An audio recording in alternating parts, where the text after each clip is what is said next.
2050 সাল। রোবট প্রযুক্তি মানুষকে ছাড়িয়ে গেছে। শহরে মানুষ ব্যস্ত, একাকী, বৃদ্ধদের কেউ আর খোঁজ রাখে না।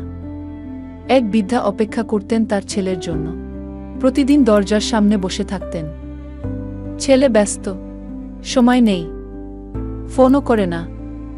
বৃদ্ধা কেবল দরজার দিকে তাকিয়ে থাকতেন। আজ বুঝি আসবে। একদিন ছেলের বদলে এলো এক রোবট।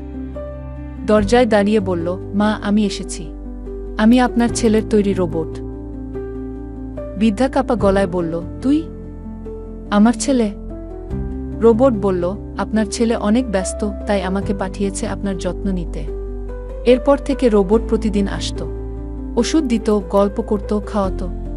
একদিন বৃদ্ধা বললেন, মানুষ ব্যস্ত, তুই ব্যস্ত না? তুই তো রোবট, তোর তো মনে হয় আরও বেশি কাজের রুটিন। রোবট বলল, ভালোবাসা যদি প্রোগ্রাম হয়, তাহলে মন দিয়ে ভালোবাসতে কিসের আর ঘাটতি? বৃদ্ধা চুপ, চোখে জল। কারণ ছেলে না আসলেও রোবট বুঝেছে ঘি মানে কি।